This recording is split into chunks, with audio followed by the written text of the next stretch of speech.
सरसों तेल की कीमतें आसमान छू रही हैं। हालांकि पिछले कुछ दिनों में भाव में कुछ कमी आई थी, लेकिन सरसों तेल फिर से महंगा होने लगा है। सरकार का दावा है कि तेल के भाव कम हो रहे हैं, लेकिन बाजारों में रेट पर इसका कोई असर नहीं दिख रहा।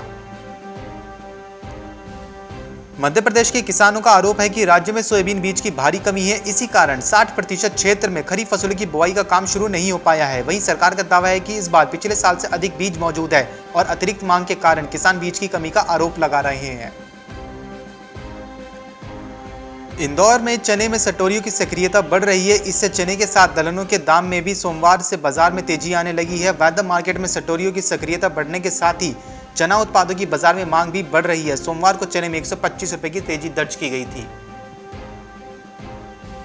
बिहार में खरीफ की खेती को लेकर सरकारी बीज की मांग नहीं बताने वाले कृषि अधिकारियों को प्रमाण पत्र देना होगा कि उनके जिले में सामान्य बीज का उपयोग किसान नहीं करते हैं। यही नहीं, किसानों से भी लिखित लेकर विभाग को भेजना होगा। बिहार के कटिहार के समेली प्रखंड क्षेत्र में इस वर्ष मक्का की अच्छी पैदावार हुई है। बावजूद किसानों की स्थिति दयनीय बनी हुई है, जिसका कारण किसानों को मक्का का एमएसपी नहीं मिलना बताया जा रहा है। किसानों ने कहा कि मक्का तैयार कर औने पौने दाम पर बेचने को विवश हैं। भारत ने कृषि निर्यात को बढ़ावा देने के उद्देश्य से प्यूर्तो रिको, यमन और पोलैंड सहित नए गंतव्यों के लिए चावल और गेहूं जैसे अनाज का निर्यात शुरू कर दिया है। भारत ने 9 देशों को गैर बासमती चावल की खेप भेजी है। इन स्थान पर पहली बार निर्यात किया गया है। खाद्य और उपभोक्ता मामले के मंत्रालय ने कहा है कि जमाखोरी रोकने के लिए राज्य सरकारों के साथ मिलकर किए गए समन्वित प्रयासों के बाद अरहर, मूंग और उड़द जैसी दालों की खुदरा कीमतों में गिरावट का रुख बना है। मंत्रालय ने एक बयान में कहा कि अरहर, मूंग, उड़द की खुदरा कीमतें इस साल अब या तो स्थिर हो गई हैं या फिर इनमें गिरावट का रुख देखा जा रहा है।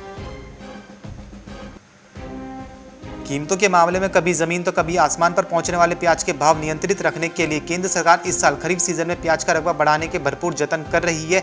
इसके लिए मध्य प्रदेश सरकार का उद्यानिकी विभाग किसानों को खरीफ सीजन में प्याज बोने को प्रोत्साहित करने के लिए 20,000 रुपए प्रति हेक्टेयर का बीज अनुदान भी दे रहा है। बेमौसम बारिश से हरी सब्जियों को भारी नुकसान पहुंचा है। इससे बाजार में आवक कम हो गई है। इसका नतीजा सब्जियों के दाम में वृद्धि के रूप में देखने को मिल रहा है। देहरादून के करीब 23.80 लाख राशन कार्ड धारकों को लंबे अरसे के बाद एक बार फिर से चना दाल मिल सकेगी। मुख्यमंत्री दाल पोषित योजना के तहत केंद्र से मसूर और तुअर दाल पाने की राज्य सरकार की कोशिश सफल नहीं रही है।